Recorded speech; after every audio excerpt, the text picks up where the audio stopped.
Live from WTVO Rockford and your home team, Eyewitness News at 5 starts now. I find that Sergeant Brillard and Deputy Eaton's use of force was justified, and they acted reasonably and lawfully. Therefore, no criminal charges are warranted. 2 Winnebago County deputies are cleared after shooting and killing a Rockford man in his home. New technology played a key role in the decision. Thousands gathered to give a fallen Chicago police officer a hero's goodbye. We'll take you to the moving tribute. And a new presidential order means all nursing home staffs across the country must get the COVID-19 vaccine. Thanks to some hard work, one local facility says it's nearly reached that goal. Good evening, I'm Mimi Murphy. And I'm Eric Wilson. The Winnebago County State's Attorney says body camera recordings helped him decide not to charge deputies in a deadly shooting. The Rockford man was shot and killed in his home back in April. Michelle Rave talked with the state's attorney. Michelle, that video showed the man had something in his hands. That's right, Eric and Mimi. The body cam footage shows Faustin Guetigo had a metal bar in his hands. With it, he managed to knock a sergeant unconscious. Winnebago County State's Attorney Jay Hanley says he received all the evidence from the investigation conducted by the Winnebago-Boone County Integrity Task Force back in June. He explains there was a lot of evidence he had to review, like 911 calls, police reports, and forensic evaluations. He also says the body cam footage helped him make the decision in filing no charges against Sergeant Brillard and Deputy Eaton, saying they acted reasonably and lawfully. But he also had one other component to factor in. As we go forward and body cam footage becomes more and more prevalent, it's important for the public to understand that it's not just what's on video. It's also kind of what was going on in the officer's head and what their beliefs were at the time. The 2 officers will be back to active duty tomorrow. The Sheriff's Department will conduct its own investigation to determine if any department policies were violated. Eric, Mimi. Thank you, Michelle. An hours-long standoff with a man claiming to have a bomb ends peacefully in our nation's capital. 49-year-old Floyd Ray Roseberry surrendered to police this afternoon. The standoff started this morning when he drove a truck onto the sidewalk in front of the Library of Congress. He told police he had a bomb. Roseberry also live-streamed himself on social media where he ranted about health care and undocumented immigrants. Several buildings nearby were evacuated as a precaution. So far, there's no word on charges. A Chicago police officer shot and killed during a traffic stop is remembered.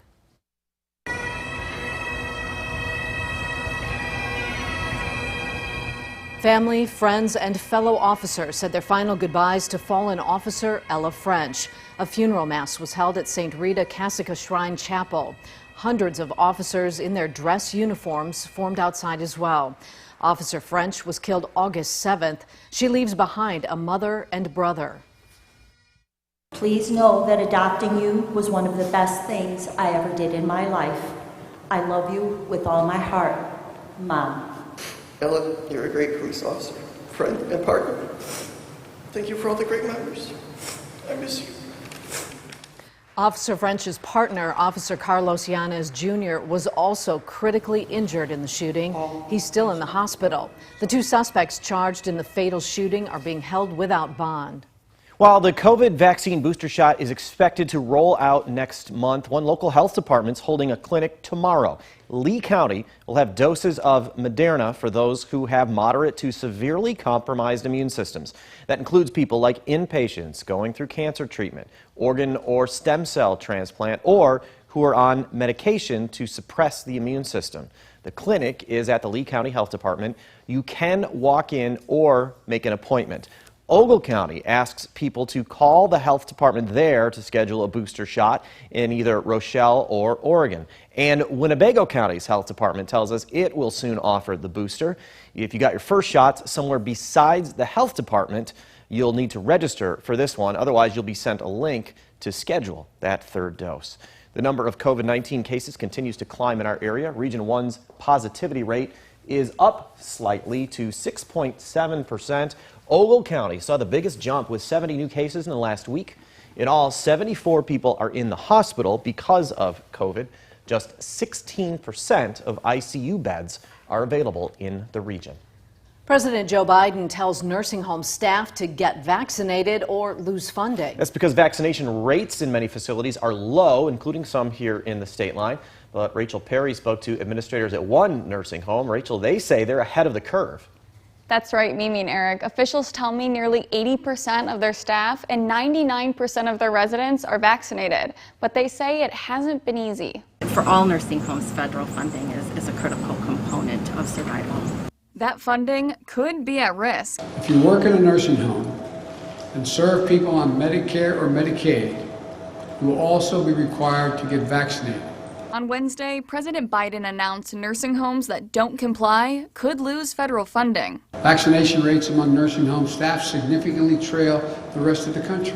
But a state-line nursing home is working overtime to get their staff vaccinated. The numbers that I saw today reflects a 78.7% vaccination rate for our staff here at Fairhaven. Christine Hinchy is the assistant administrator at Fairhaven Christian Retirement Center in Rockford. We held 5 clinics here for our residents and our staff, and we were able to send out a lot of messages to remind our staff. She tells me that percentage is a reflection of their team's hard work, including Director of Nursing and Infection Control Preventionist Lauren Cabral. My role was to educate, to set up the clinics, to get information on where to go to get the vaccine. It was really hard at first to talk about it in general because there was a lot of misinformation with social media and non-medical people's opinions. And now Hinchy says 99% of their residents are also vaccinated. If this is going to help bring things back to normal, we're all in. Through education and one-on-one conversations, Fairhaven is now able to have family visits again and tell me that's possible because of their high vaccination rate. For a family taking a vacation, there's always the question of what about the kids? What are they going to do? One option, take part of your trip where the kids want to go. Tom McIntyre shares a possible stop in this week's Destination Illinois. This is the sound of children playing, exploring, and learning. It may sound just like fun to you, but that's the idea, one of them, behind the Children's Discovery Museum in Normal, Illinois. This 3-story facility in downtown Normal, adjacent to the railroad depot, is a home to all kinds of exploration. We're a location designed for children. All of our exhibits are designed for kids to imagine, play, discover, learn something along the way. And I think kids just instinctively know when they come to the Children's Museum, like, this is my special place. COVID was not kind to Normal's Discovery Museum. It took a big financial hit, and much of the part-time staff was laid off. Those still working put together activity kits, 12,000 of them, for kids stuck at home during the pandemic.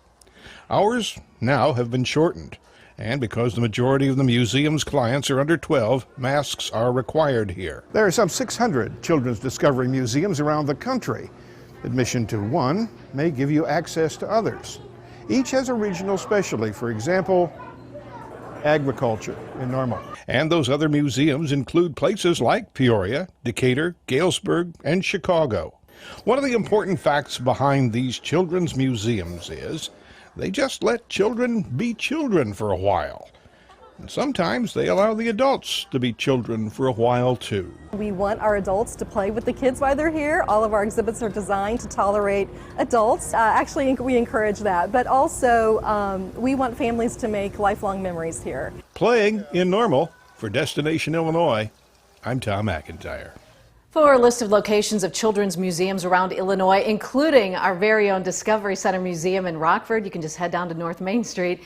Find this story on the My State Line app. Now, your first warned weather forecast with Chief Meteorologist Candice King. It was a hot one this afternoon. Temperatures once again climbing into the upper 80s. A lot of us getting into the low 90s. And like yesterday, we've had those cumulus clouds build up. Not quite as much shower activity for some as what we had yesterday. A live look with the Mercial Skytrack camera out in Rochelle looking off to the northwest. You can see the clouds billowing up. Like yesterday evening, those will continue to clear out here as we go through the night tonight. And any showers that have formed from today will begin to clear out, leaving our skies partly partly cloudy through the overnight. But it's hot.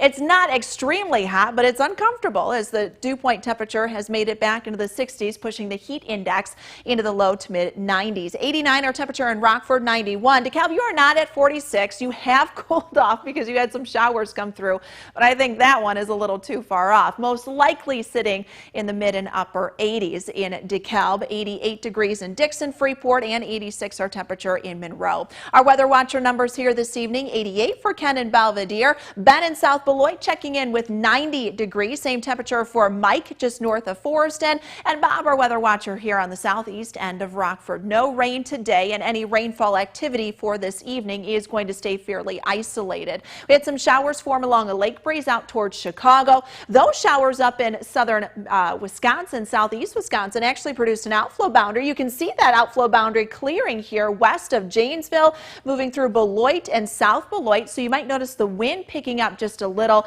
and that wind direction kind of shifting around a bit. May drop the temperature just a touch, but we'll have to watch those boundaries. We've got a couple others moving through McHenry County. You see the thunderstorm there that formed near Woodstock, pushing through Boone County and in towards Winnebago County, and now just to the eastern portions here of Ogle County. These may help develop a few isolated showers as they move into that warm and unstable air mass within the next hour or two. But anything that does develop will fade away after sunset. Winds will turn light once again, and with the moisture we have in place, some areas of fog will be possible tomorrow morning. Could actually see some locally dense fog, just like some of us woke up to early this morning, but it doesn't last. Temperatures will be quick to warm once again for the afternoon. We're back into the upper 80s, low 90s. Partly cloudy skies, isolated shower mostly east of us, so we're looking at a mostly dry Friday. Friday night, different story. There's a cold front that comes in from the west. This will be overnight, could bring us a couple of showers, maybe an isolated thunderstorm that would take us into Saturday morning,